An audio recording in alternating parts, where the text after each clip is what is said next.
नमस्कार शिक्षणप्रेमी मित्रांनो, मी डॉक्टर रमेश चौधरी. शिक्षण सखा या यूट्यूब चॅनलवर आपले हार्दिक स्वागत. महाराष्ट्र राज्य माध्यमिक व उच्च माध्यमिक शिक्षण मंडळ, नाशिक विभागीय मंडळ नाशिक यांचं एक महत्त्वपूर्ण पत्र आहे.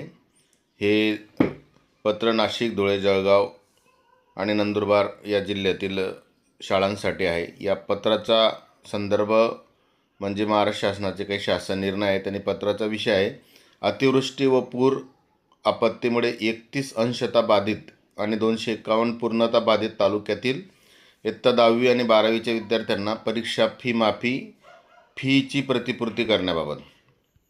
तर या संदर्भात राज्य मंडळाकडून एक पत्र आलेलं आहे आणि तेच नाशिक विभागीय मंडळाने पत्र दिलेलं आहे.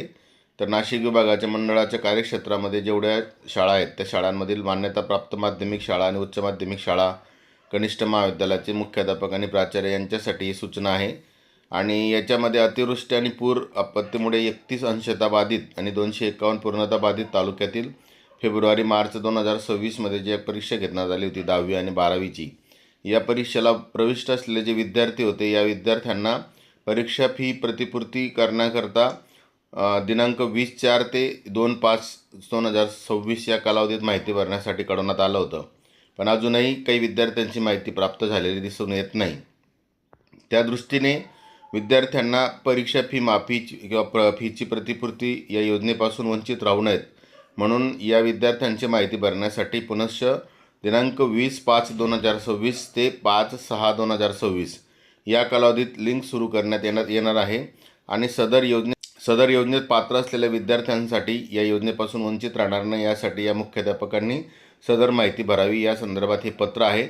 अतिशय महत्त्वपूर्ण पत्र आहे. यामुळे जे विद्यार्थी अंशतः बाधित आणि 251 पूर्णतः बाधित तालुक्यातील असतील अशा 10वी-12वीच्या विद्यार्थ्यांची फीची प्रतिपूर्ती परत मिळणार आहे आणि या विद्यार्थ्यांना दिलासा शासनामार्फत दिलेला आहे आणि तो विद्यार्थी लाभांच्या दृष्टीने सर्व मुख्याध्यापकांनी कार्यवाही करणे अपेक्षित आहे.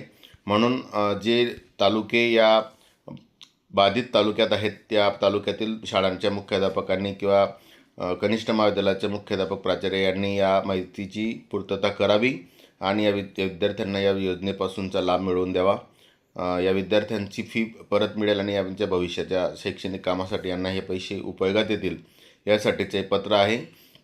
आणि या पत्राच्या दृष्टीने सर्व शिक्षणाधिकारी माध्यमिक जे आहेत या माध्यमिक शिक्षणाधिकाऱ्यांना या संदर्भात मंडळाच्या संकेतस्थळावर विद्यार्थ्यांची माहिती तात्काळ भरण्याबाबत शाळा महाविद्यालयांना सूचित करावे असे म्हटलेलं आहे आणि यानुसार कार्यवाही लवकरच करावी असे यात सांगण्यात आलेलं आहे. तर सर्व मुख्याध्यापकांनी याप्रमाणे कार्यवाही करावी. आपण आतापर्यंत या व्हिडिओला पाहिलं असेल तर लाईक करा, कमेंट करा आणि चॅनलला सबस्क्राईब करा. आपल्या आतापर्यंत व्हिडिओ पाहिला त्याबद्दल मनापासून धन्यवाद.